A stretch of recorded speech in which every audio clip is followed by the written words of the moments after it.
Hello नमस्कार दोस्तों, मैं मूलचंद प्रजापति आपके सामने एक बार फिर से हाजिर। दोस्तों, किसी टेक्निकल इश्यू की वजह से और थोड़ी लाइटिंग की प्रॉब्लम की वजह से 2-4 दिन क्लास मिस हो रही थी बीच में। तो आज अपन एक नए जोश के साथ फिर से आपके बीच हाजिर है। तो बताना चाहूँगा सबसे पहले कि अपना जो विषय चल रहा है वो दोनों विषय चल रहे हैं एक साथ, राजस्थान की कला और संस्कृति। एक क्लास आपको पर डे की मिल रही है राजस्थान कला संस्कृति से, तो दूसरी क्लास आपको रेगुलरली मिल रही है राजस्थान के इतिहास से संबंधित। और राजस्थान के इतिहास में सबसे पहले जो अपन बात कर रहे हैं वो बात कर रहे हैं राजस्थान के प्राचीनतम इतिहास की। और कला और संस्कृति में अपना टॉपिक चल रहा है वर्तमान में राजस्थान की लोक देवियों को लेकर है। और राजस्थान के लोक देवता जो टॉपिक है वो अपने कंप्लीटली एकदम पूर्ण रूप से समापन कर लिया है। अब राजस्थान की लोक देवियां जो टॉपिक चल रहा है उसको लेकर अपनी चर्चाएं जारी है। लेकिन इस सेशन में अपन बात करेंगे राजस्थान के इतिहास विषय को लेकर।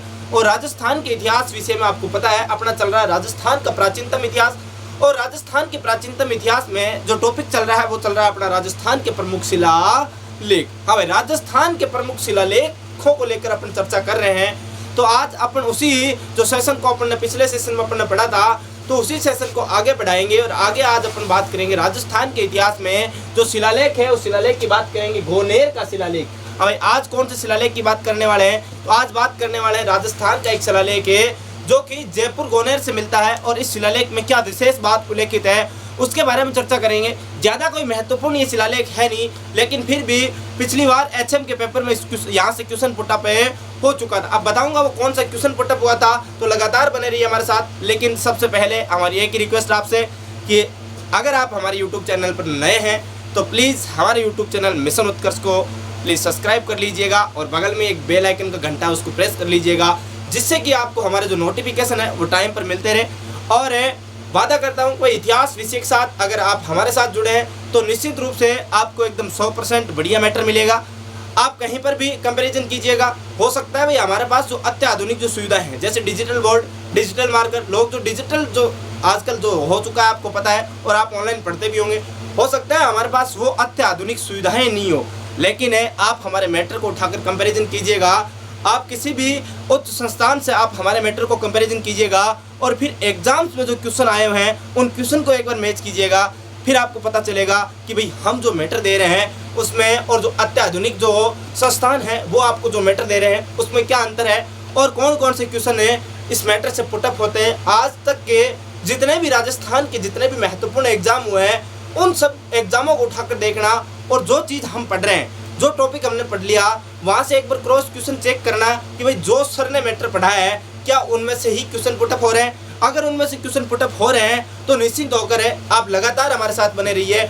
और मैं वादा दिलाता हूँ ये जो इतिहास विषय हमने शुरू कर रखा है इसको अगर आपने शुरू से लेकर एंडिंग तक देखा तो निश्चित रूप से आप इतिहास के क्या बन जाओगे, मास्टर बन जाओगे साहब। तो लगातार अपन बात कर रहे हैं, चर्चा कर रहे हैं राजस्थान के इतिहास को लेकर है। तो प्लीज़ सबसे पहले एक मेरी रिक्वेस्ट रहेगी कि अगर आपको ये सेशन पसंद आए तो प्लीज़ लाइक करना कतई मत भूलना, क्योंकि आपका जो एक लाइक होता है आपके लिए तो एक लाइक होता है, लेकिन हमारे पास एक एक करके जितने भी लाइक होते हैं हमारा हौसला उतना ही क्या होता है, बुलंद होता है। तो आप हमारे हौसले को हमेशा बुलंद रखना, हम आपके लिए जी जान लगा कर क्या करेंगे साहब, मेहनत करेंगे, बिल्कुल मेहनत करेंगे। आज अपन बात कर रहे हैं एक शिलालेख, गोनेर का शिलालेख। और गोनेर के शिलालेख की बात करें तो ये जो शिलालेख है ये 1776 ईस्वी का क्या है, शिलालेख है, यानी कि ज्यादा पुराना नहीं है, 1776 ईस्वी का शिलालेख है। और बात करें भाई ये मिला कहाँ से, स्थान कौन सा है, तो स्थान की अपन बात कर लेते हैं। अब स्थान कौन सा है तो स्थान पड़ता है, एक जगह पड़ती है गोनेर। और ये जो गोनेर जगह पड़ती है ये गोनेर जगह पड़ती है साहब जयपुर में है। कहाँ पे पड़ती है, जयपुर में। हाँ भाई, जयपुर की बात करें 17 नंबर बस जाती है टोंक फाटक से गोनेर के लिए डायरेक्ट। हाँ, अरे हरे हरे कलर की जो बस है वही तो जाती है गोनेर, इसी गोनेर की बात कर रहे हैं। गोनेर पड़ता है जयपुर में। और जयपुर की बात करें तो ये 1776 ईस्वी का क्या है, शिलालेख है।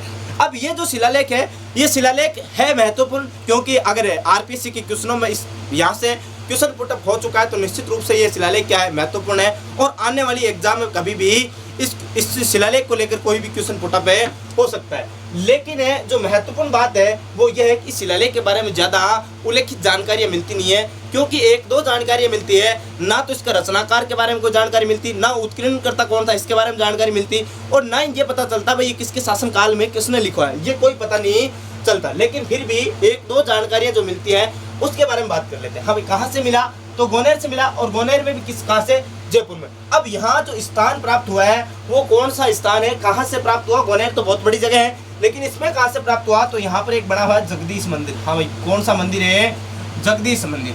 इस जगदीश मंदिर की दीवारों से कौन सा शिलालेख मिला, जगदीश मंदिर से प्राप्त।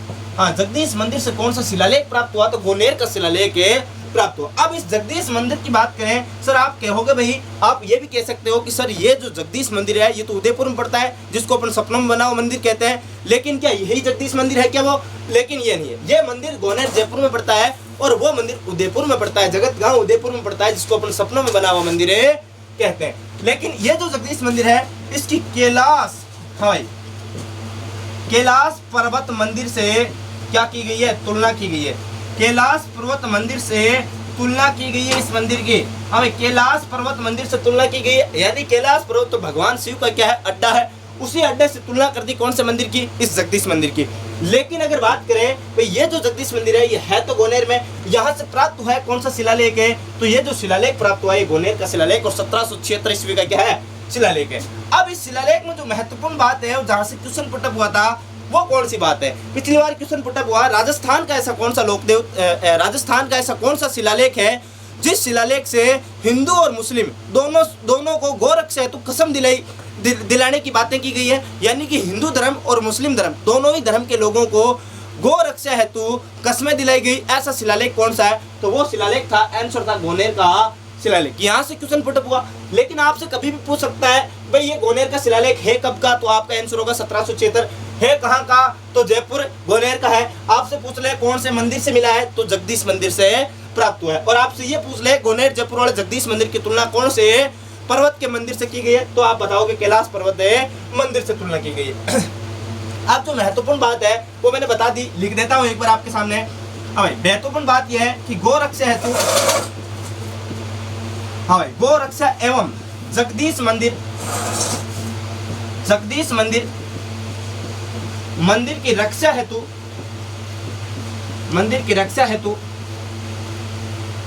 हेतु हिंदू एवं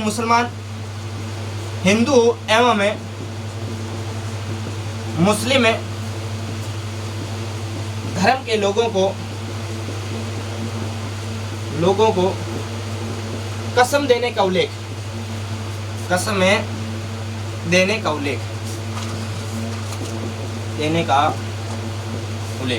हाँ भाई, हिंदू धर्म के लोगों को तो गौ रक्षा की कसम दी, इसके साथ मुस्लिम धर्म के लोगों को भी गायों की रक्षा हेतु क्या दी गई है, कसम दी गई है। उनको बताया गया है कि भाई आपका गौ रक्षा करना आपका क्या है, कर्तव्य है, दायित्व है, इसलिए आप गायों की क्या करोगे, रक्षा करोगे, आप कसम में क्या हो, प्रतिबद्ध कर दिया गया। और ये जो शिलालेख मिला है ये गोनेर जयपुर से मिला। तो सबसे पहले आप इसका स्क्रीनशॉट ले लीजिएगा, और ले लिया होगा स्क्रीनशॉट। आगे बात करते हैं। भाई अपन ने बात कर ली गोनेर शिलालेख की, कंप्लीटली बात कर चुके हैं। अब गोनेर शिलालेख के बाद अगला जो शिलालेख अपन पढ़ेंगे वो शिलालेख है आज अपना नया शिलालेख, चीरवा का शिलालेख। हमें कौन सा शिलालेख, चीरवा का शिलालेख के बारे में बात करेंगे।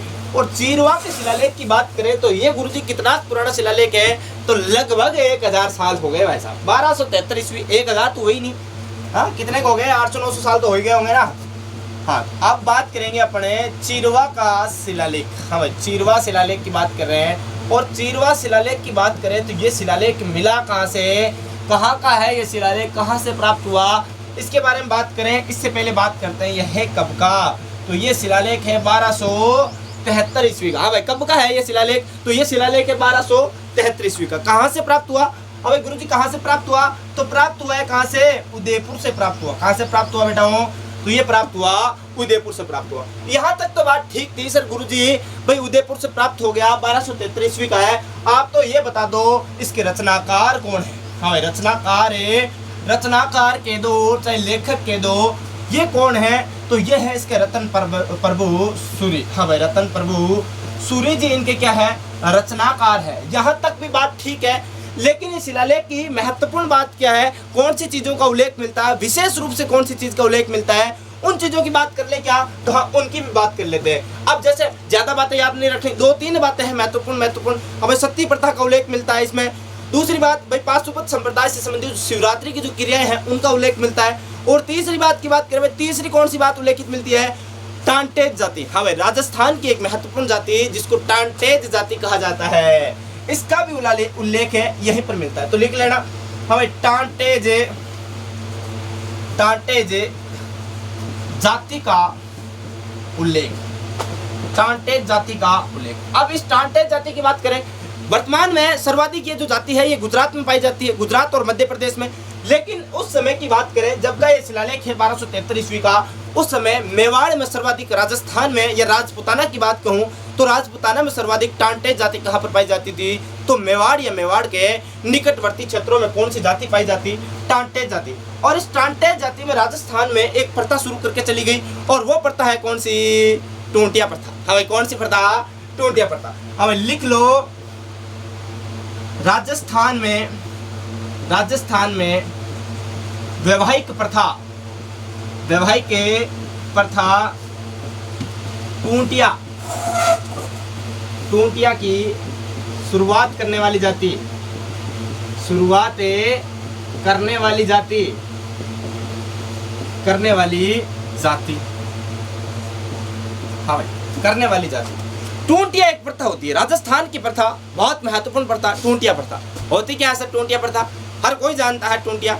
राजस्थान में जब किसी लड़के का विवाह होता है, घर पे जब लड़के का विवाह होता है, तो लड़के की जब घर से बारात विदा हो जाती है, और बारात विदा होने के बाद जब सामने वालों को घर पे, यानी कि लड़की वालों के घर पे जब बारात पहुंच जाती है, तो पीछे से लड़के वालों के घर पे एक प्रथा, एक विवाह का प्रोग्राम आयोजित किया जाता है। यानी कि होता तो विवाह की तरह ही है, लेकिन होता कैसा, डुप्लीकेट विवाह होता है। इस डुप्लीकेट विवाह में क्या होता है, इस डुप्लीकेट विवाह में होता यूं है कि भाई दूल्हा भी लड़की होती है, दुल्हन भी लड़की होती है, तो पंडित भी लड़की होती है, और अन्य जो नाचने वाले होते हैं वो भी लड़की होती है, और बाराती घराती सब कौन होते हैं, लड़कियां होती हैं। यानी कि सारा का सारा जो माहौल तैयार करती है वो तैयार करने वाली होती है लेडीज है, यानी कि घर की महिलाएं हैं। इस प्रथा को अंजाम देती है, एक डुप्लीकेट विवाह किया जाता है। और इस प्रथा को राजस्थान में कौन सी प्रथा कहा जाता है रे, तो इसको राजस्थान में टूंटिया प्रथा कहा जाता है। बहुत शानदार प्रोग्राम है टूंटिया, अगर कभी मौका मिले तो चोरी छुप के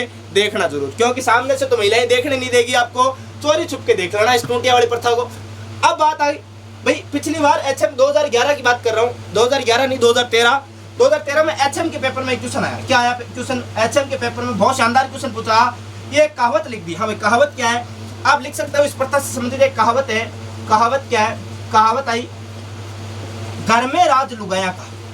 हाँ, घर में राज लुगाइया का, घर में राज लुगाइयों का। हमें कहावत पूछ ली, सीधा सीधा क्वेश्चन पूछा कि घर में राज लुगाइयों का कहावत राजस्थान की कौन सी वैवाहिक प्रथा की ओर इंगित करती। यानी कि डायरेक्ट नहीं पूछा कि टूंटिया प्रथा कौन सी प्रथा है, वैवाहिक प्रथा है, मृत्यु प्रथा है, कोई और प्रथा है, ऐसा नहीं पूछा।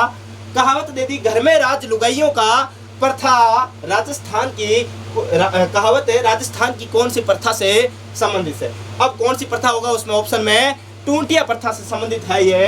अब घर में राज लुगाइयों का जो प्रथा है, जो कहावत है, वो टूंटिया प्रथा की ओर इंगित करती है। जहां तक तो होगी बात कंप्लीट है। पहला आप इस चीज का स्क्रीनशॉट ले लीजिए, फिर हाँ तो भाई ले लिया होगा, स्क्रीनशॉट है। आगे बात करें, स्क्रीनशॉट यहाँ तक आपने ले लिया, तो चिरवा शिलालेख की 2-3 महत्वपूर्ण और बातें हैं जो आपको याद रखनी है, उनके बारे में बात कर लेते हैं। घर में राज लुगाइयों का कहावत है कौन सी प्रथा से संबंधित है, तो आपका उत्तर क्या होगा, आपका उत्तर होगा यह है राजस्थान की एक प्रथा टूंटिया प्रथा से संबंधित है। इस टूंटिया प्रथा का कौन से शिलालेख में उल्लेख मिलता है। हाँ भाई, शिलालेख की बात करें तो चिरवा का शिलालेख। यहाँ तक तो बात ठीक थी। अब जो पॉइंट आपको नोट करने वाली बात यह है, हाँ भाई, इसमें कौन सी चीज का उल्लेख है, एक संप्रदाय, पाशुपत संप्रदाय। हाँ भाई, पाशुपत संप्रदाय, पाशुपत संप्रदाय के योगियों द्वारा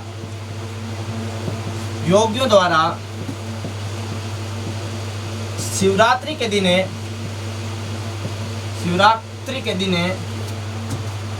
की जाने वाली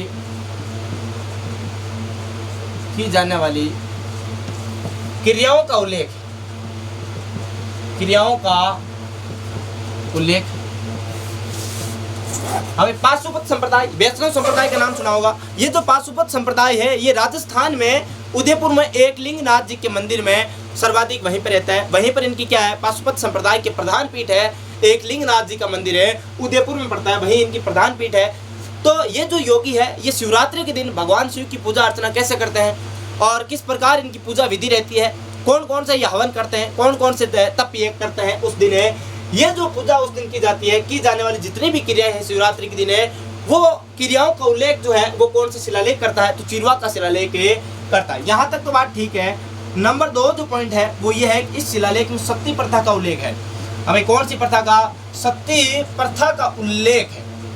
अब यहाँ तक तो बात ठीक थी, अपन ने कल पढ़ा था कि भाई प्रथम जो सती है उसका उल्लेख मिला, लेकिन है वास्तव में जो जितनी भी राजस्थान की जो सती प्रथा है, इस सती प्रथा को लेकर क्या ये बुराई है, क्या ये सही तरीका है, क्या सती होना सही है या सती होना गुनाह है, इसके बारे में खुलकर जो बात की गई है वो कौन से शिलालेख में की गई है, तो वो शिलालेख है चिरवा का शिलालेख। और इस चिरवा के शिलालेख में सती प्रथा का जो उल्लेख है वो जमकर किया गया है, एकदम खुल के क्या किया गई है, बातचीत की गई है। कौन से शिलालेख में, तो चिरवा के शिलालेख में। यहाँ तक भी बात ठीक थी, लेकिन एक शिलालेख, ये चिरवा का शिलालेख एक और महत्वपूर्ण बात का उल्लेख करता है। वो बात यह है, हाँ भाई, क्या मेवाड़ के महाराणा, मेवाड़ के गुहिल राजाओं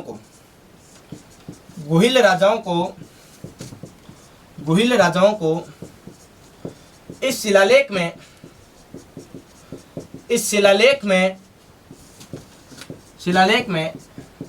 एक लिंगनाथ जी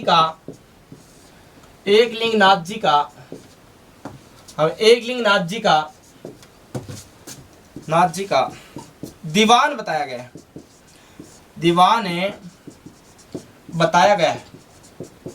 हाँ भाई, क्या किया गया है, एक शिलालेख, चिरवा का शिलालेख, जो क्या बताता है कि मेवाड़ के जितने भी गुहिल राजा हुए, जितने भी मेवाड़ के गुहिल महाराणा हुए, इन महाराणाओं को क्या बताया गया, जो मेवाड़ के आधिपत्य या आधिपत्य शिरोमणि बात करें एक लिंगनाथ जी की, इनके दीवान बताया गया। दीवान का मतलब ये हुआ कि यहाँ के जो महाराणा होते वो वास्तविक शासक नहीं होकर, वास्तविक शासक तो कौन होता, एकलिंगनाथ जी, और उस एकलिंगनाथ जी के अधीन कार्य करने वाला व्यक्ति कौन होता, यहाँ मेवाड़ के महाराणा होते, ऐसा बताया गया। और वाकई ही एकलिंगनाथ जी को वास्तविक संस्थापक या वास्तविक राजा मानते थे कौन है, मेवाड़ के महाराणा, और स्वयं को एकलिंगनाथ जी के क्या कहते थे, दीवान कहते थे। और ये उल्लेख करता है कौन सा शिलालेख है, तो शिलालेख चिरवा का शिलालेख इस बात का उल्लेख करता है। आप इस चीज का स्क्रीनशॉट ले लीजिए, फिर अपन बात करते हैं रणकपुर प्रशस्ति की ओर बात करते हैं। हाँ, तो ले लिया होगा स्क्रीनशॉट, आगे बढ़ते हैं। अब चिरवा का शिलालेख यहाँ अपना क्या हो जाता है, कंप्लीट हो जाता है। और अब अगला जो शिलालेख है वो अपन बात करते हैं कौन सा, रणकपुर प्रशस्ति की बात करेंगे। हमें कौन सी प्रशस्ति की बात करेंगे, रणकपुर प्रशस्ति की बात करेंगे। अब प्रशस्ति और शिलालेख में अंतर होता है क्या, तो हाँ होता है। वो अंतर क्या होता है वो मैंने पहली क्लास में बता रखा है। अगर आपने अभी तक अभी भी आपको ये नहीं पता कि प्रशस्ति क्या होती है, शिलालेख क्या होता है, दोनों में अंतर क्या होता है, क्या दोनों एक ही चीज है या एक ही चीज का रूप है जिसको समूह के रूप में परोसा गया, उस चीज को प्रशस्ति कहते हैं। अगर ऐसा है और आपके अभी भी कंफ्यूजन है तो आप हमारी पहली क्लास शिलालेख से संबंधित जो है उसमें जाकर एक बार देख लीजिएगा। आपके जितने भी डाउट है सारे के सारे डाउट क्या हो जाएंगे, बिल्कुल क्लियर हो जाएंगे। तो अब बात करेंगे रणकपुर प्रशस्ति की। हमें कौन सी प्रशस्ति की, रणकपुर प्रशस्ति। हाँ, प्रशस्ति। अब प्रशस्ति, चलो आपको मैं यहीं पर डाउट क्लियर कर ही देता हूँ। तो प्रशस्ति में शिलालेख में क्या अंतर होता है। शिलालेख यानी कि शिलाओं के ऊपर लिखा गया लेख क्या कहलाता है, शिलालेख कहलाता है। किसी भी शिला के ऊपर लिखा गया लेख क्या कहलाता है, शिलालेख। एक मिनट भाई, हाँ भाई, किसी भी शिला के ऊपर लिखा गया लेख क्या कहलाता है, शिलालेख कहलाता है। यहाँ तक तो बात ठीक है, लेकिन वही शिलालेख किसी राजा की प्रशंसा में लिखा गया हो और अनेक सारी शिलाओं का क्या हो, समूह हो, यानी कि एक ही राजा की या फिर किसी राजवंश की क्या की गई हो, प्रशंसा की गई हो, और प्रशंसा शिलाओं के ऊपर लिखकर की गई हो। अब शिलाओं के ऊपर लिखा गया है तो निश्चित रूप से शिलालेख है, लेकिन प्रशंसा करेगा तो निश्चित रूप से एक शिला नहीं होगी, 20, 25, 10, 15 जितनी भी शिलाएं होगी उन शिलाओं के ऊपर राजाओं से संबंधित क्या होगी, प्रशंसा की हुई होगी। तो यानी कि शिलाओं का समूह है, शिलालेखों का समूह है, जिसमें किसी राजा या किसी राजवंश की क्या की गई हो, प्रशंसा की गई हो, क्या कहलाती है, प्रशस्ति कहलाती है। हाँ भाई, बात कर ले रणकपुर प्रशस्ति की बात करें तो रणकपुर पड़ता है कहाँ पर भाई, पाली में पड़ता है। रणकपुर का जैन मंदिर आपने सुना होगा, बहुत बार आपने लोगों ने सुना होगा। मथई नदी के किनारे है गुरुजी, 1444 वाला खंभों वाला मंदिर है। हाँ, खंभों का अजायब घर जिसको कहते हैं, आपने बहुत बार सुना होगा। हाँ, हर किसी ने सुना है। नालिनी गुल विमान के समान ये मंदिर बना हुआ है। हाँ, बहुत सुंदर भव्य मंदिर है। लेकिन अभी अपन बात कर रहे हैं प्रशस्ति की, ना कि मंदिर की। और जब मंदिरों वाला टॉपिक पढ़ेंगे तो उसकी भी क्या करेंगे, बात करेंगे। और मंदिरों वाला टॉपिक बहुत जल्द कला और संस्कृति में लेकर आपके सामने हाजिर होंगे। तो ये जो प्रशस्ति है ये पाली में है और 1439 ईस्वी की क्या है, प्रशस्ति है। हमें कब की है, तो 1439 ईस्वी की क्या है, प्रशस्ति है। यहाँ तक तो बात ठीक है, लेकिन एक बात और याद रख लो, भाई ये प्रशस्ति लगी हुई है कौन सी नदी के किनारे है, तो ये लगी हुई मथई नदी के किनारे। हाँ भाई, कौन सी नदी के किनारे? मथई नदी के किनारे लगी हुई प्रशस्ति। अब इसमें याद रखने वाली कोई बात नहीं है, याद रखने वाली बात रणकपुर जैन मंदिर से संबंधित है, तो वो मंदिरों में पढ़ेंगे। 1444 खंभों वाला मंदिर, नालिनी गुल्म विमान के समान मंदिर, हाँ धरणक शाह ने इस मंदिर का क्या करवाया, निर्माण करवाया, लेकिन वो चीजें वहां पढ़ेंगे। लेकिन आप इतनी सी चीज याद रख लेना, इस प्रशस्ति के रचनाकार कौन है, तो रचनाकार है इसके देपाक। हाँ भाई, कौन है? देपाक है। देपाक इस प्रशस्ति के रचयिता है, मथई नदी के किनारे है, 1439 ईस्वी की क्या है प्रशस्ति है, और पाली में रणकपुर जैन मंदिर में लगी हुई। हाँ भाई, लिख लेना, रणकपुर जैन मंदिर में, रणकपुर जैन मंदिर में, जैन मंदिर से प्राप्त, मंदिर से प्राप्त, यानी कि रणकपुर के जैन मंदिर में ये प्रशस्ति लगी हुई अलग अलग शिलाओं पर। अब खास बात इस प्रशस्ति में याद रखने वाली क्या है, एक ही बात याद रखनी है और कोई फालतू का झमेला याद नहीं रखना। एग्जाम को ध्यान में रखते हुए, जितने भी राजस्थान से संबंधित एग्जाम्स है उनको ध्यान में रखते हुए एक चीज याद रखनी है, क्या कि काल भोज। हाँ, नाम सुना होगा सबने, काल भोज और बप्पा रावल, और बप्पा रावल, बप्पा रावल को अलग अलग व्यक्ति बताया गया, अलग अलग व्यक्ति बताया गया। हाँ, इस प्रशस्ति में क्या बताया गया है, इस प्रशस्ति में काल भोज और बप्पा रावल को, दोनों को अलग अलग व्यक्ति बताया गया। अब अलग अलग व्यक्ति क्यों बता दिया? हाँ भाई, है तो एक ही आदमी, काल भोज भी बप्पा रावल का ही उपनाम है। ये बप्पा रावल वही है जो हरित ऋषि की गाय चराता था और हरित ऋषि के आशीर्वाद से मेवाड़ राज्य पर अपना क्या कर लेता है, आधिपत्य कर लेता है। तो बहुत सारे लोगों के मन में ख्याल आ रहा होगा, गुरुजी ये काल भोज और बप्पा रावल को अलग अलग व्यक्ति क्यों बताती है प्रशस्ति? तो दोस्तों बात ऐसी, ये राजस्थान है प्रधान, आपने नाम सुना होगा, ये राजस्थान है प्रधान। या राजस्थान में कुछ भी हो सकता है, राजस्थान में किसी को कुछ भी कह सकते हैं, और जो कहते हैं वो होता नहीं है, और जो होता है वो लोग कहते नहीं है। तो ये क्या है, राजस्थान है। तो आपको याद रखना है, काल भोज और बप्पा रावल को अलग अलग व्यक्ति कौन सी प्रशस्ति बताती है, तो रणकपुर प्रशस्ति बताती है। पहले आप स्क्रीनशॉट ले लीजिए। हाँ, तो ले लिया होगा स्क्रीनशॉट। आगे बात करें। हाँ भाई, यहाँ तक तो बात ठीक है, आपने देख लिया भाई काल भोज और बप्पा रावल को अलग अलग व्यक्ति कौन सी प्रशस्ति का आधार पर बताया गया है, तो वो प्रशस्ति है रणकपुर की प्रशस्ति। और रणकपुर की प्रशस्ति मिली तो कहाँ से मिली, पाली से मिली। पाली में भी कौन से मंदिर से, तो रणकपुर जैन मंदिर से क्या होती है, प्राप्त होती है। इसके रचनाकार है कौन है, देपाक। हाँ भाई, काल भोज और बप्पा रावल को अलग अलग व्यक्ति बता दिया रणकपुर प्रशस्ति में। भाई राजस्थान है प्रधान, तो है प्रधान राजस्थान ही है। और राजस्थान में आपको पता है हर चीज के दो मतलब होते हैं, और हर चीज को दो अलग अलग भाषाओं में बताया जाता है। तो वो कहीं है राजस्थान, वो है प्रधान राजस्थान है। तो ठीक है, यहाँ तक तो बात हो गई। अगली अपन बात करें बेणेश्वर शिलालेख की बात करते हैं। हाँ भाई, कौन सी शिलालेख की बात करें, तो अगला शिलालेख आप लिख लेना, बेणेश्वर शिलालेख। बेणेश्वर शिलालेख, ये वही बेणेश्वर की बात कर रहा हूँ जो नवाटापुरा गांव है, डूंगरपुर में पड़ता है, वहां पर की बात कर रहा हूँ। वहां सोम, माई और जाखम नदियों के संगम पर माघ पूर्णिमा के दिन है वागड़ का प्रयाग कह सकते हो, या फिर आदिवासियों का जहाँ पर कुंभ लगता है, उसी बेणेश्वर धाम की बात कर रहा हूँ। इसी बेणेश्वर धाम से एक शिलालेख प्राप्त होता है, और ये जो शिलालेख प्राप्त होता है यह है 1866 ईस्वी का। हाँ भाई, कब का है, तो 1866 ईस्वी का शिलालेख है। और बात करें मिलता कहाँ से है, तो ये मिलता है साहब, लिख लेना, नवाटापुरा गांव पड़ता है। और नवाटापुरा गांव की भी बात करें तो नवाटापुरा गांव कौन से जिले में पड़ता है, तो ये पड़ता है डूंगरपुर में। हाँ भाई, कौन से जिले में पड़ता है, तो ये जिला पड़ता है डूंगरपुर, और डूंगरपुर तो पड़ता है हाँ कौन से में, कौन से स्थान में, राजस्थान में। ठीक है, हाँ भाई, यहाँ तक तो बात होगी। नवाटापुरा गांव है, डूंगरपुर में पड़ता है, 1866 ईस्वी का शिलालेख है, बेणेश्वर शिलालेख। अब इसमें खास बात यह है, और सबसे महत्वपूर्ण बात, हाँ बात करें 2018 की बात करें, 2018 में जेल प्रेरी का एक पेपर होता है, और इसमें पूछ लिया कि राजस्थान का ऐसा कौन सा शिलालेख है जो कि हस्ताक्षर युक्त शिलालेख है। और सीधा सीधा क्वेश्चन था, लेकिन आज तक किसी ने पढ़ा ही नहीं साहब बेणेश्वर शिलालेख, और किसी को पता ही नहीं राजस्थान का एकमात्र शिलालेख है क्या जिस पर हस्ताक्षर युक्त शिलालेख है, किसी को पता ही नहीं। और सब ऐसे सोच रहे पता नहीं कहाँ से क्वेश्चन आ गया। तो ऐसी कोई बात नहीं है, आप याद रखने वाली बात यही है इसमें कि राजस्थान का एकमात्र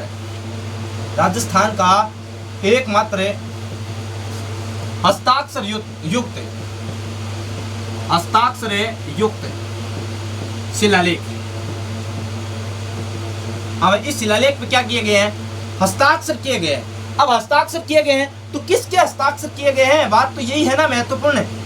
अभी तक तो क्वेश्चन यही पूछा गया है कि भाई राजस्थान का एकमात्र हस्ताक्षर युक्त शिलालेख कौन सा है, तब तो उत्तर होता कौन सा शिलालेख, बेणेश्वर शिलालेख। लेकिन भविष्य में कभी क्वेश्चन पूछ लिया जाए कि भाई राजस्थान का एकमात्र शिलालेख है जो कि हस्ताक्षर युक्त तो है, लेकिन वो हस्ताक्षर किसके है, फिर ऑप्शन आपके सामने निम्न अलग अलग प्रकार के 4 ऑप्शन दे दिए जाए और उन ऑप्शनों में से आप क्या करेंगे, तो आप देख लो भाई ये नाम है, एक व्यक्ति का नाम है हिल ट्रैकर्स।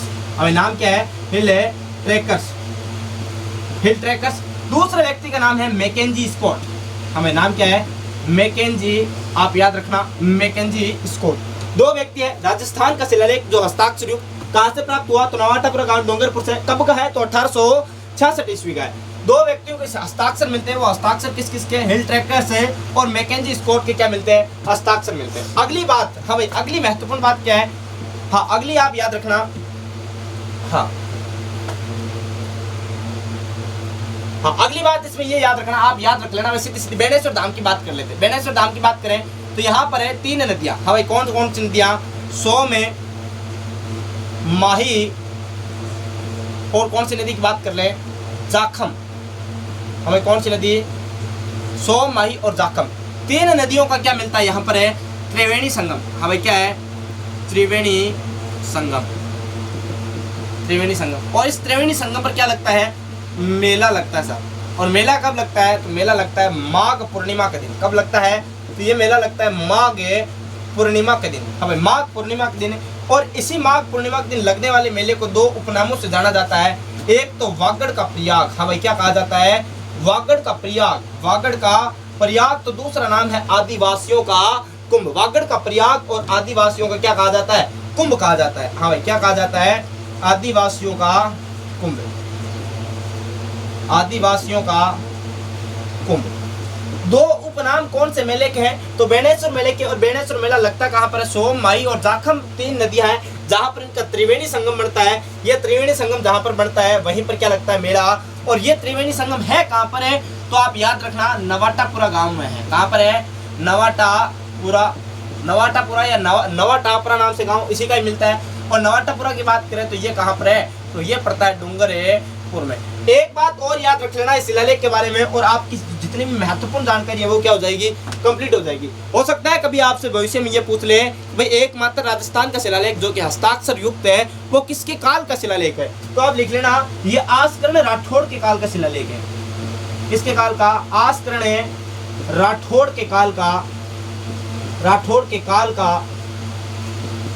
का शिलालेख। हमें क्या है, शिलालेख। आस्करण राठौड़ के काल का क्या है, शिलालेख। अब ये आस्करण राठौड़ कौन है, तो ये आस्करण राठौड़ है डूंगरपुर के महाराजा, उस समय के तात्कालिक महाराजा थे डूंगरपुर के। इन्हीं की बात कर रहे हैं, इनके समकालीन इनके काल का क्या शिलालेख। तो सबसे पहले आप इस चीज का बेणेश्वर शिलालेख का एक स्क्रीनशॉट ले लीजिए। हाँ तो ले लिया होगा, स्क्रीनशॉट है। आगे की ओर बात करते हैं, स्क्रीनशॉट ले लिया तो आगे बात करते हैं भाई। स्क्रीनशॉट के बाद अपन ने बेणेश्वर शिलालेख की कंप्लीटली बात कर ली। बेणेश्वर शिलालेख में मेला लगता है माघ पूर्णिमा के दिन। नवाटापुरा गांव डूंगरपुर में पड़ता है। और ये 1866 ईस्वी का क्या था, शिलालेख, एकमात्र शिलालेख जो कि हस्ताक्षर युक्त है।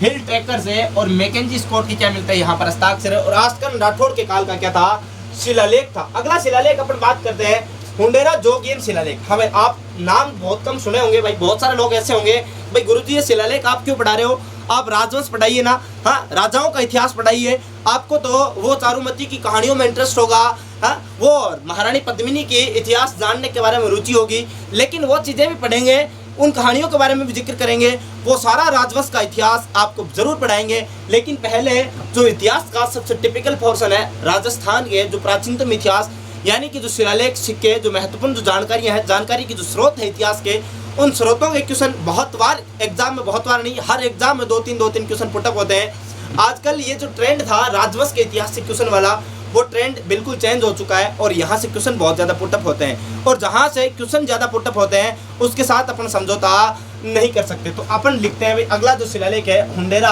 जोगियन का शिलालेख, और हुंडेरा जोगियन शिलालेख, जोगियन है शिलालेख, हुंडेरा जोगीन शिलालेख की बात करें तो ये जो शिलालेख है, सबसे पहले तो बात करें है कब का, तो ये है 1252 ईस्वी का शिलालेख। कब का है? 1252 ईस्वी का शिलालेख। कहाँ से प्राप्त हुआ गुरुजी? तो कहाँ की बात करें भाई, हुआ कहाँ से प्राप्त? तो ये हुआ चूरू से प्राप्त। कहाँ से प्राप्त हुआ? चूरू से। और आपसे पूछ ले भाई भाषा कौन सी है शिलालेख की, तो भाषा है शिलालेख की कौन सी? संस्कृत भाषा। हाँ भाई, कौन सी भाषा? संस्कृत।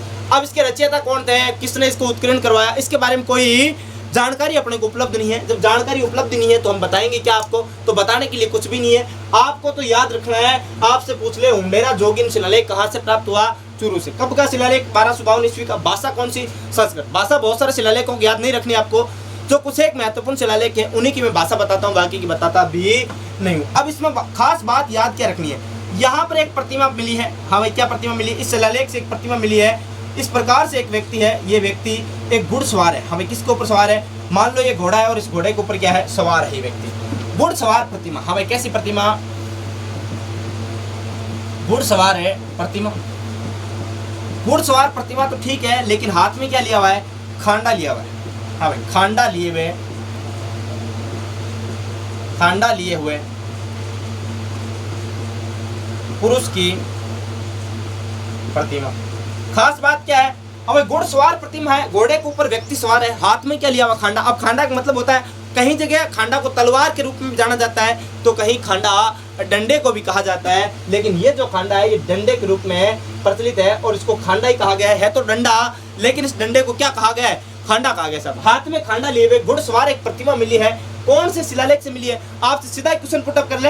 हमें घुड़सवार प्रतिमा व्यक्ति के हाथ में खांडा लिए हुए कौन से शिलालेख में उल्लेखित है? तो आप क्या बताओगे? हुंडेरा जोगीन शिलालेख, जो कि चूरू से प्राप्त हुआ। ये तो थी खास बात। अब अगली बात करें भाई, और क्या इसमें कोई खास बात है क्या गुरुजी? तो और कोई ज्यादा कोई खास बात है नहीं, लेकिन फिर भी आप लिखना चाहो तो आप लिख सकते हो। भाई ये जो है शिलालेख है, इसमें एक खास महत्वपूर्ण जानकारी कि भाई नदियों की वैज्ञानिक जानकारी मिलती है। हाँ भाई, क्या? नदियों की वैज्ञानिक जानकारी उपलब्ध, नदियों की वैज्ञानिक जानकारी उपलब्ध, जानकारी उपलब्ध।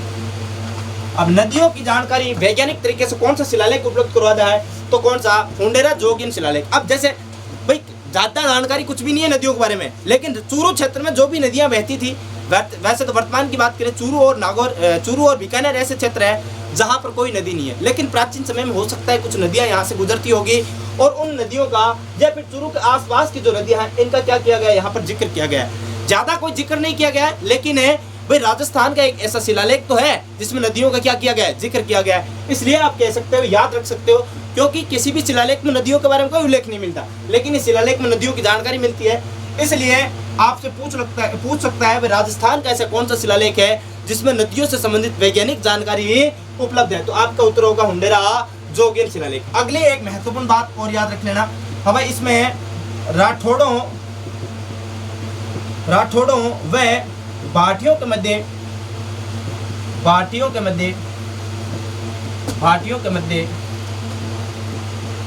वैवाहिक संबंध होने का उल्लेख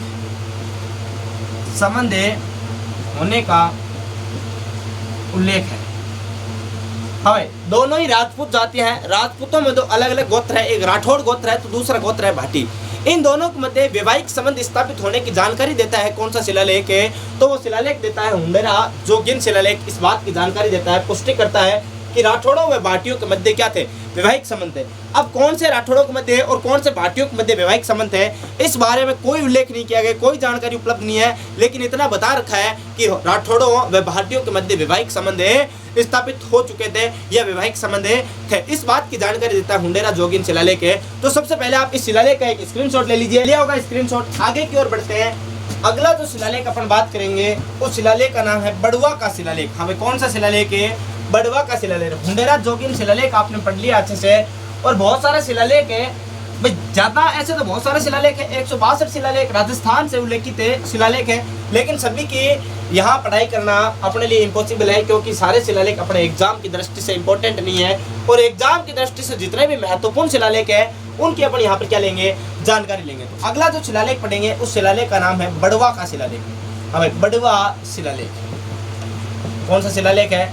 बड़वा शिलालेख। और बड़वा शिलालेख की बात करें तो भाई ये शिलालेख है कब का है, तो आपका उत्तर होगा 238-39 ईस्वी का शिलालेख है सर।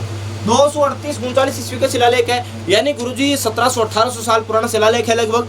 तो हाँ, इतना ही पुराना मानो। हाँ, तो अगली बात करें भाई कहाँ से प्राप्त हुआ ये शिलालेख, मिला कहाँ पर था, कहाँ से, तो ये शिलालेख मिला 12 से। कहाँ से मिला रे? 12 से मिला। कहाँ से मिला? तो 12 से मिला। लेकिन आपसे पूछ ले वर्तमान में कहाँ स्थित है, तो वर्तमान में कहाँ पर है, तो वर्तमान में है कोटा संग्रहालय में। हाँ भाई, कहाँ पर है वर्तमान में? वर्तमान की बात करें तो कोटा संग्रहालय में स्थित है। लेकिन मिला कहाँ से था, तो मिला था 12 से, लेकिन वर्तमान में इसकी लोकेशन चेंज कर दी गई है और 12 से उठाकर इसको कोटा के संग्रहालय में स्थानांतरित कर दिया गया है। यहाँ तक तो बात ठीक है। हाँ भाई, 238-39 ईस्वी का शिलालेख है, 12 से मिला है, वर्तमान कोटा संग्रहालय में स्थित है। लेकिन सर महत्वपूर्ण बात क्या है, उस चीज की बात कीजिए। हमें फालतू की बातों से कोई लेना देना नहीं, हमें तो टॉपिक की बात कीजिए कि भाई गुरुजी यहाँ से क्वेश्चन कैसा पुटअप हो सकता है। तो ये महत्वपूर्ण बात यह है इसकी कि यहाँ से यज्ञ महिमा का उल्लेख मिलता है। हाँ भाई, कौन सी महिमा का? यज्ञ महिमा का उल्लेख, यज्ञ महिमा का क्या मिलता है? उल्लेख मिलता है। अब यज्ञ महिमा का उल्लेख मिलता है। कैसी महिमा सर? यज्ञ की कौन सी महिमा होती है? अरे आपने नाम सुना होगा, काल यज्ञ, अकाल यज्ञ, हाँ, अश्वमेघ यज्ञ, त्रिरात्र यज्ञ, हाँ, और बहुत सारे यज्ञ, पितृ यज्ञ, हाँ, आत्मा को शांति देने के संबंधित यज्ञ। अरे बहुत सारे यज्ञ होते हैं। इन सभी यज्ञों की महिमाओं का उल्लेख करता है कौन सा शिलालेख है, तो वो शिलालेख है बड़वा का शिलालेख। बड़वा के शिलालेख में यज्ञ महिमा का उल्लेख तो किया गया है, लेकिन एक खास बात कौन से यज्ञ के बारे में चर्चा की गई है?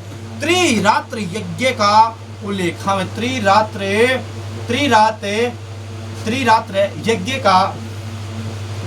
यज्ञ का वर्णन।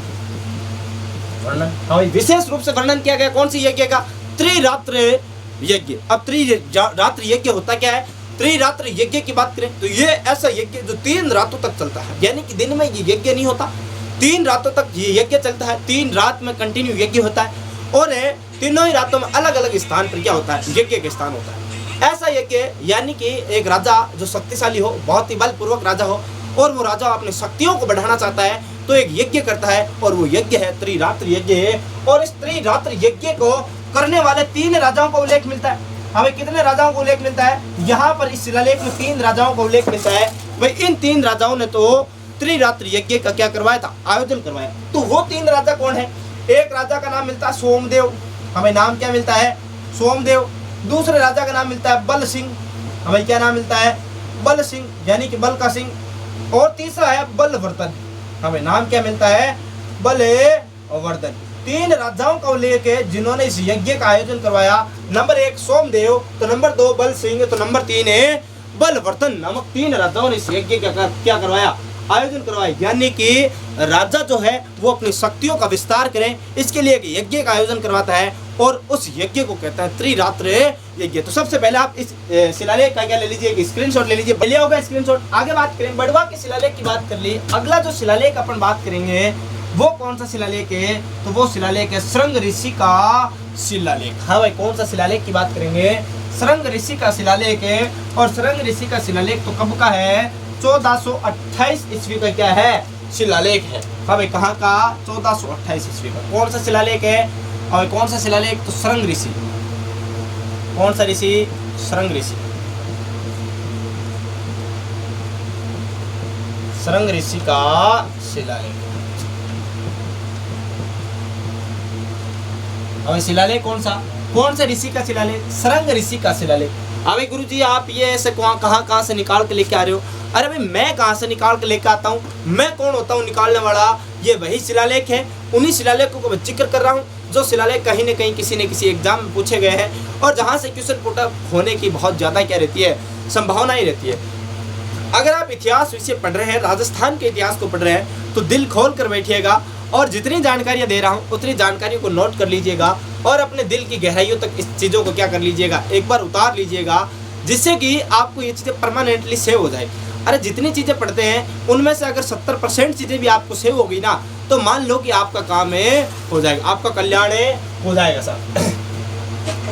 शिलालेख की बात कर रहे हैं, सरंग ऋषि का शिलालेख, और सरंग ऋषि के शिलालेख की बात करें तो ये कब का है, तो ये शिलालेख है 1428 ईस्वी का शिलालेख, 1428 ईस्वी का शिलालेख है गुरुजी। कोई बात नहीं, लेकिन कहाँ से प्राप्त हुआ, मुझे तो ये बात बताओ कि गुरुजी मिला कहाँ से, तो ये मिला उदयपुर से। कहाँ से मिला, उदयपुर से मिला। और उदयपुर में कहाँ से, तो उदयपुर में मिला एक लिंगनाथ जी मंदिर से, एक लिंगनाथ मंदिर से मिला साहब। कहाँ से मिला, तो एक लिंगनाथ मंदिर से मिला। कहाँ से, उदयपुर से। और कब का शिलालेख है, शिलालेख है 1428 ईस्वी का। चलो गुरुजी यहाँ तक तो बात ठीक है, कोई बात नहीं, लेकिन आप तो ये बता दो इस शिलालेख की भाषा कैसी, तो मैं कहूँगा भाषा है बेटा संस्कृत। कौन सी भाषा, भाषा है कौन सी, संस्कृत भाषा है। अगली चीज आप पूछ लोगे गुरुजी भाषा बता दी, कोई बात नहीं, आप तो रचयिता बता दो काम हो जाएगा। हाँ भाई रचयिता बता दो काम हो जाएगा। तो रचयिता है वाणी विलास। हाँ भाई कौन है, नाम सुना होगा आपने वाणी विलास का, और वाणी विलास है योगेश्वर। कैसे है, योगेश्वर। हाँ भाई वाणी विलास योगेश्वर ने इस शिलालेख की क्या की, रचना की। लेकिन इस शिलालेख की उत्कीर्णन करता कुछ और है। हाँ भाई उत्कीर्णन किसने किया, पत्थरों के ऊपर इस चीज का क्या किया, उत्कीर्णन किसने किया, तो उत्कीर्णन है करता। हाँ उत्कीर्ण करता, उत्कीर्ण करता की बात करें तो उत्कीर्णन करता है इसके कौन है, हादा के पुत्र फन्ना। हाँ भाई कौन है, हादा के पुत्र फन्ना। और मेवाड़ के इतिहास में धन्ना, फन्ना और मन्ना तीन व्यक्ति बहुत ही महत्वपूर्ण है, चित्रकार रहे, बहुत ही महत्वपूर्ण लेखक रहे। तो ये जो पुत्र है फन्ना, यानी कि हादा जो है, हादा जो था राणा लाखा के काल में चित्रकार था, इसका पुत्र हुआ कौन, फन्ना। और फन्ना ने इसका क्या किया, इस शिलालेख का उत्कीर्णन किया। और रचयिता तो कौन, रचयिता है वाणी विलास योगेश्वर। अगली बात पूछ लें गुरुजी ये शिलालेख किसके काल का है, तो ये शिलालेख है राणा मोकल के काल का। हाँ भाई लिख सकते हो कौन से काल का, राणा मोकल के काल का शिलालेख, मोकल के काल का शिलालेख, राणा मोकल के काल का क्या कहलाता है, ये शिलालेख कहलाता है। अब इस शिलालेख में और क्या विशेष जानकारी है गुरुजी, तो और विशेष जानकारी है राणा मोकल के काल में हुआ। राणा मोकल ने अपनी जिंदगी में जब तक जिए तब तक इन्होंने 25 बार तुला दान किया। और इन तुला दान की जानकारी देता है ये कौन सा शिलालेख देखता है, तो ये शिलालेख देता है सरंग ऋषि का शिलालेख। हाँ भाई तुला दान क्या होता है, यानी कि व्यक्ति अपने जीते जी 25 बार तुला दान कर चुका है। यानी कि तुला दान का मतलब अपने वजन के बराबर। जो ताकड़ी होती थी पहले के जमाने में, दो तराजू होते दोनों साइड, एक साइड तो राणा मोकल बैठ जाता और बराबर में जितना राणा मोकल का भार होता है उतना सोने चांदी हीरा पन्ना जेवरात डालते और बराबर तोला जाता। और तोल कर वो सोना चांदी हीरे जेवरात जो होते वो किसमें, गरीबों में बंटवा दिए जाते। ये बात थी किसकी, राणा मोकल की। अब राणा मोकल ने ये तुला दान क्यों करवाया। सॉरी दोस्तों थोड़ी सी टेक्निकल प्रॉब्लम हो गई थी बीच में, तो कॉम्प्रोमाइज़ करना सीखो, क्योंकि टेक्निकल अभी हमारे पास, हमने अभी नया ये सेटअप अपना शुरू किया है, तो इतनी अत्याधुनिक जो सुविधाएं हैं वो हमारे पास है नहीं, तो बीच बीच में थोड़ी सी मिस्टेक हो जाती है। तो इन चीज़ों को शुरू में थोड़ी दिक्कत हर किसी के साथ आती है। पर जब भी कोई नया कार्य स्टार्ट होता है तो निश्चित रूप से दिक्कतें आती है, लेकिन इन दिक्कतों से ऊपर उठकर ही तो बाज पाना, निजात पाना ही तो क्या है, समस्या का सोल्यूशन है दोस्तों। तो कोई बात नहीं, समस्या का सोल्यूशन हो गया है, कोई दिक्कत वाली बात नहीं है। तो अपन बात कर रहे थे सरंग ऋषि का शिलालेख, और सरंग ऋषि के शिलालेख में अपन बात कर रहे थे तुला दान की बात कर रहे थे। तो सबसे पहले 2-3 चीजें लिख लीजिए। हाँ भाई यहाँ पर लिख लीजिएगा, राणा मोकल ने अपनी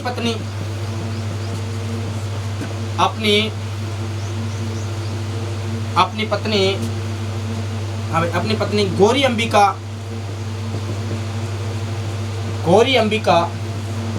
की मुक्ति हेतु इस शिलालेख का निर्माण करवाया। इस शिलालेख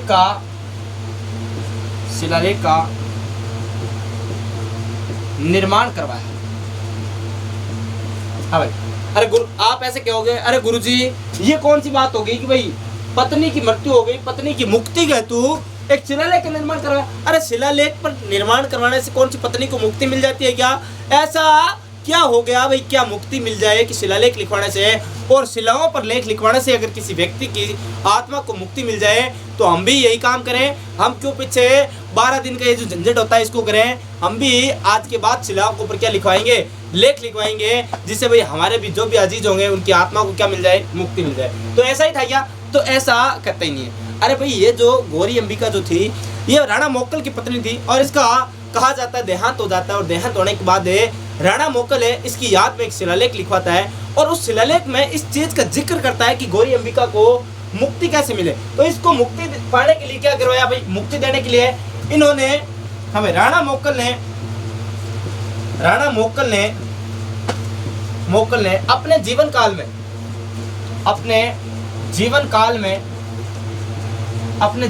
में 25 बार तुल्ला दान किया। क्या किया? तुल्ला दान किया। दान करने से क्या हो सकता है, किसी की आत्मा को शांति मिल सकती है, मुक्ति मिल सकती है। ऐसी परंपरा रही है, भारतीय संस्कृति की परंपरा रही है कि किसी व्यक्ति के मरने के बाद उसके पीछे या उसके नाम से दान करने से क्या हो जाता है, उसकी आत्मा को क्या मिल जाती है, मुक्ति मिल जाती है। ऐसी बात कही गई है कौन से शिलालेख में, तो श्रृंग ऋषि शिलालेख में कही गई है। और इस श्रृंग ऋषि शिलालेख को राणा मोक्कल ने जब लिखवाया तो अपनी पत्नी की मुक्ति हेतु लिखवाया। अब मुक्ति हेतु लिखवाया तो इसमें क्या लिखा गया, तुल्ला दान का उल्लेख किया गया। कितनी बार? जीवन में 25 बार तुल्ला दान किया। अब तुल्ला दान का मतलब क्या होता है, मैंने पहले समझा दिया है भाई, व्यक्ति अपने वजन के बराबर क्या करता है, दान करता है। महाराणा मोक्कल ने भी ऐसा ही किया। महाराणा मोक्कल ने अपने जीवन काल में टोटल 25 बार एक साइड तराजू आप खुद बैठते और बराबर में अपने वजन के बराबर सोना चांदी हीरे जवाहरात जो भी होते हैं उनको तुलवाते और वो जो सोना चांदी जेवरात होते हैं उनको गरीबों में या फिर राज्य की जनता में क्या करवा दिया जाता, वितरित करवा दिया जाता। और ऐसा मोक्कल ने कितनी बार किया, 25 बार किया। तो कह सकते हो भाई गौरी अंबिका जो है इनकी पत्नी, इनकी आत्मा को क्या मिल सकती है, शांति मिल सकती है। अब एक बात और है, और ये बात आपने लिख ली तो आपका क्या हो जाएगा, श्रृंग ऋषि का जो शिलालेख है वो कंप्लीट रूप से, पूर्ण रूप से क्या हो जाएगा, कंप्लीट हो जाएगा। वो क्या बात, वो बात ये है कि आप लिखना राणा हमीर, राणा खेता प्लस राणा लाखा प्लस राणा मोक्कल प्लस लिखना राणा मोक्कल के युद्ध विजयों का वर्णन। हमें क्या किया गया, ये जो शिलालेख है, कौन सा शिलालेख, श्रृंग ऋषि का शिलालेख। इस शिलालेख में क्या किया गया है, राणा हमीर की बात कर रहे हैं। हमीर के बाद अपन ने बात की राणा खेता की बात की, राणा खेता के बाद अपन ने बात की राणा लाखा की, और राणा लाखा के बाद अपन बात कर रहे हैं राणा मोक्कल की। यानी कि ये जो महाराणा थे, इनके काल में जितने भी युद्ध हुए और इन युद्धों में जितनी भी इन्होंने विजय प्राप्त की या फिर पराजय प्राप्त की, इन युद्धों के इतिहास का क्या किया गया है, वर्णन किया गया। और ये वर्णन कौन से शिलालेख में किया गया, तो ये शिलालेख है श्रृंग ऋषि का शिलालेख। एक स्क्रीनशॉट ले लीजिए, फिर आज अपन इतना ही पढ़ेंगे, थोड़ी सी बातें कर लेते हैं। पहले स्क्रीनशॉट ले लीजिए, तो ले लिया होगा स्क्रीनशॉट है। अब क्या, अब लास्ट अपन ने आज इतने सारे शिलालेख पढ़ लिए, तो अब मैं एक छोटी सी गुंजाइश है आपसे कि अगर आपको हमारा ये सेशन पसंद आ रहा है तो प्लीज़ लाइक करना कतई मत भूलना। और प्लीज़ अगर आप हमारे यूट्यूब चैनल पर नए हैं या फिर आप पहले से पढ़ तो रहे लेकिन अभी तक अगर आपने हमारे यूट्यूब चैनल को सब्सक्राइब नहीं किया है तो प्लीज़ यूट्यूब चैनल को सब्सक्राइब कर लीजिएगा और आप हमारे इस सेशन को लाइक कीजिएगा, शेयर कीजिएगा। और आपके जो भी सुझाव हो वो सुझाव प्लीज़ कमेंट बॉक्स में कमेंट करके हमें बताएं कि गुरुजी ये चीज़ें कमी चल रही है, ये चीज़ आपकी बहुत बढ़िया चल रही है। तो कमेंट बॉक्स में कमेंट ज़्यादा से ज़्यादा कीजिएगा, जिससे कि हमें पता चले कि भाई आपके क्या क्या सुझाव है और आपको कहाँ तक, किस हद तक ये क्लासें पसंद आ रही है। तो लाइक ज़रूर करना भूलना मत, क्योंकि लाइक से हमारा हौसला क्या होता है, ज़्यादा बुलंद होता है। तो आज के लिए इतना ही काफ़ी है। तो नमस्कार दोस्तों, मिलते हैं अपने अगले सेशन।